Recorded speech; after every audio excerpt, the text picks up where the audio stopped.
नमस्कार दोस्तों, national updates की एक और वीडियो में आपका स्वागत है। चलिए देखते हैं आज के महत्वपूर्ण अपडेट्स।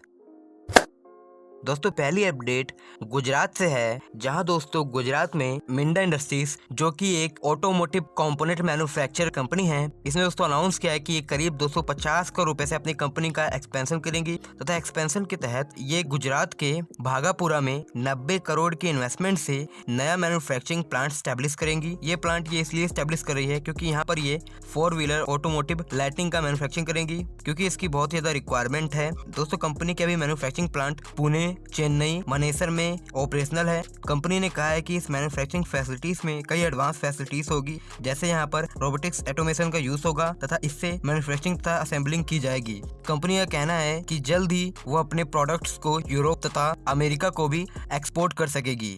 दोस्तों नेक्स्ट अपडेट कर्नाटका बेंगलुरु से है, जहां दोस्तों इंडिया की one of the leading state owned heavy industries company GAIL gas और CPICL के बीच एक एग्रीमेंट साइन हुआ है, जिसके तहत CPCIL बेंगलुरु में 100 CNG स्टेशन स्टैब्लिश करेगी तथा गेल गैस यहां पर CNG सर्विसेज प्रोवाइड करेंगी तथा इस एग्रीमेंट के तहत CPCIL CNG पंप स्टैब्लिश करने के लिए PPP मॉडल को चुनेगी तथा इसके लिए टेंडर इनवाइट्स करेगी। जो भी कंपनियां टेंडर जीत पाएंगी वो यहां पर CNG पंप स्टैब्लिश करेंगी और बाद में CPCIL को हैंडओवर कर देंगी।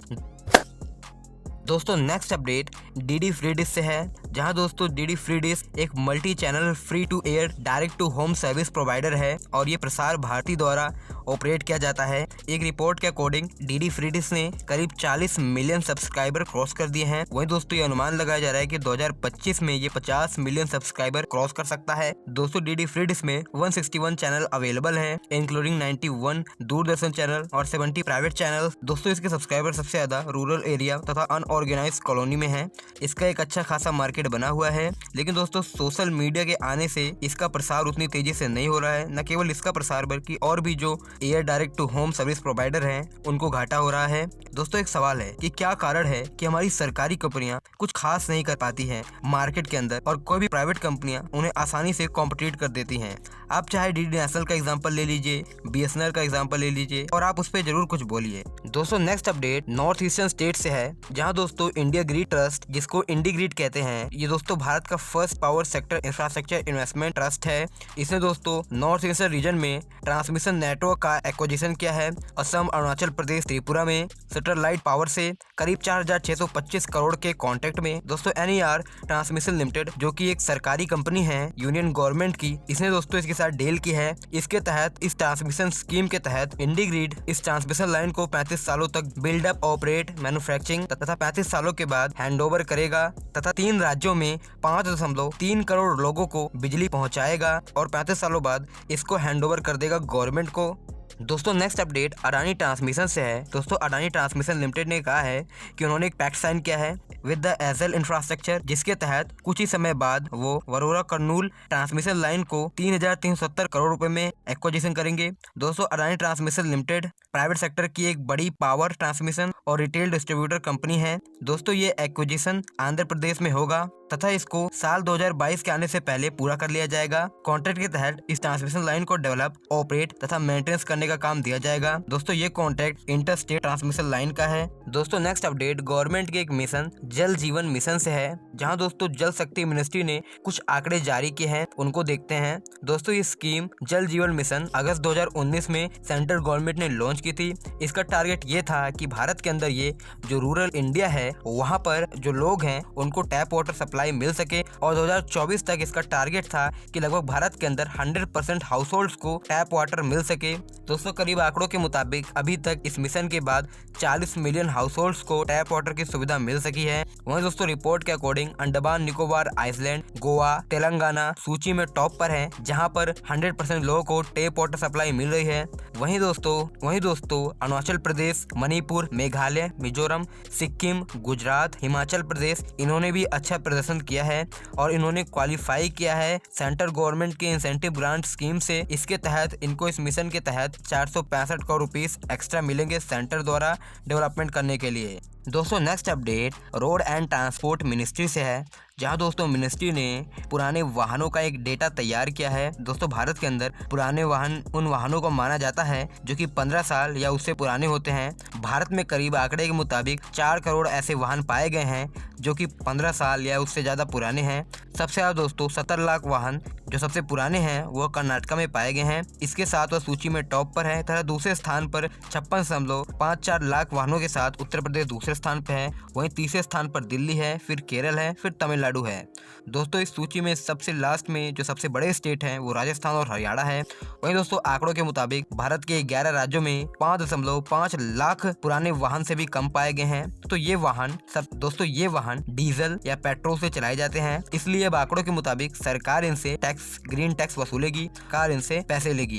दोस्तों सरकार ने CNG, ethanol, LPG, electric, hybrid in vehicles को ग्रीन टैक्स से बाहर रखा है, क्योंकि दोस्तों सरकार का मोटिव है कि इस ग्रीन टैक्स लाने से भारत के अंदर इलेक्ट्रिक व्हीकल्स को बढ़ावा मिलेगा, हाइब्रिड व्हीकल्स को। दोस्तों इससे क्या हो सकता है, सबसे पहले या तो वो लोग जिनके पास इतने पुराने वाहन हैं वो टैक्स देंगे। इसके अलावा ये भी हो सकता है कि वो लोग उन गाड़ियों को बेच देंगे तथा नई गाड़ियां लेंगे जो सीएनजी, एथेनॉल या एलपीजी से चलती हो। तो ये दोस्तों भारत के लिए अच्छा हो सकता है। दोस्तों next update US India trade से रिलेटेड है, जहां दोस्तों अमेरिका के अंदर बाइडेन गवर्नमेंट ने भारत के 40 प्रोडक्ट्स पर इंपोर्ट ड्यूटी में 25% एक्स्ट्रा टैरिफ लगाने की घोषणा की है। दोस्तों ये टैरिफ बासमती चावल, सोना चांदी, झींगा समेत कई सारी चीजों पर लगाया जाएगा। दोस्तों अमेरिकी सरकार भारत पर यह टैरिफ इसलिए लगा रही है क्योंकि दोस्तों भारत में डिजिटल सर्विस टैक्स लगाया जाता है, जिसके विरोध में अमेरिका ने एक्शन लिया है। दोस्तों डिजिटल सर्विस टैक्स के अंतर्गत भारत के अंदर जो non residence e commerce company है तथा जो डिजिटल कंपनी है जो कि इंडिया की नहीं है,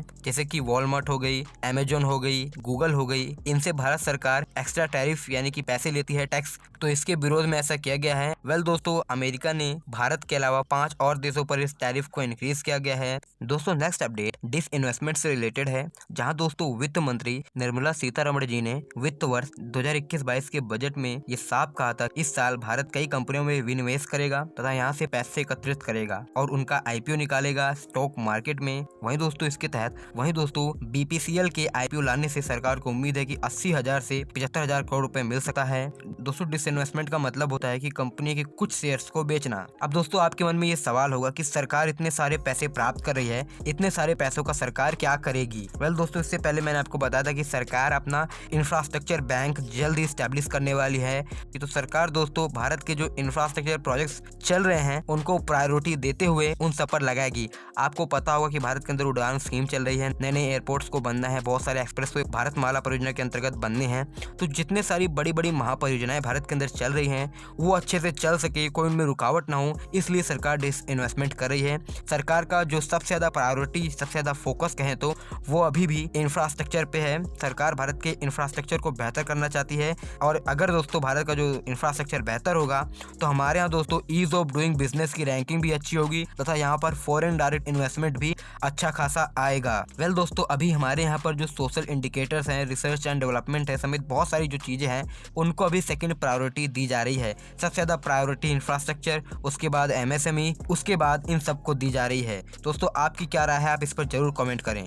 चलिए दोस्तों कुछ स्टार्टअप अपडेट्स देख लेते हैं, जहां दोस्तों चेन्नई बेस्ड एक स्टार्टअप जिसका नाम 5 स्टार बिजनेस फाइनेंस है, इसने दोस्तों $234 मिलियन की फंडिंग रेज की है। दोस्तों ये 35 साल पुराना स्टार्टअप है। 2019 में इसका वैल्यूएशन करीब $915 मिलियन था, जो कि अब $1.4 बिलियन हो चुका है।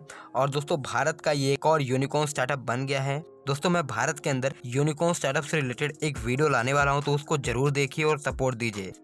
इसके अलावा इंडियन स्टार्टअप स्विगी ने ये कहा है कि ये करीब 2 लाख डिलीवरी पार्टनर्स को वैक्सीनेट करेंगी। सबसे पहले ट्रैच में 45 साल से ऊपर जो डिलीवरी पार्टनर हैं उनको वैक्सीनेशन किया जाएगा। शुरुआत में 5,500 लोगों को वैक्सीनेट किया जाएगा। तो दोस्तों ये एक अच्छा कदम है स्विगी का, और भारत की हर प्राइवेट कंपनियों को गवर्नमेंट का सपोर्ट करना चाहिए, ताकि दोस्तों हमारे भारत में जो वैक्सीनेशन का प्रोसेस है वो तेज हो। अभी भारत में केवल 3% से ही ज्यादा लोग वैक्सीनेट है, और अगर वर्ल्ड रेशो देखे तो ये बहुत ही कम है। बात करें अमेरिका की, अमेरिका में 37% लोगों का वैक्सीनेशन हो गया है। भारत इस मामले में बहुत ज़्यादा पीछे है, क्योंकि दोस्तों हमारी जनसंख्या भी बहुत ज़्यादा है और ये काफ़ी हार्ड है गवर्नमेंट के लिए। तो हमारे प्राइवेट सेक्टर को आगे आना चाहिए और सपोर्ट करना चाहिए गवर्नमेंट का, ताकि यहाँ पर जो वैक्सीनेशन प्रोसेस है वो तेज़ हो और जो कोविड के मामले इतनी तेज़ी से बढ़ रहे हैं वो भी रुके। सो गाइस, आज की इस वीडियो में इतने हैं। अगर आपको वीडियो पसंद आए तो वीडियो को लाइक करें, चैनल को सब्सक्राइब करें। धन्यवाद आपका ये वीडियो देखने के लिए।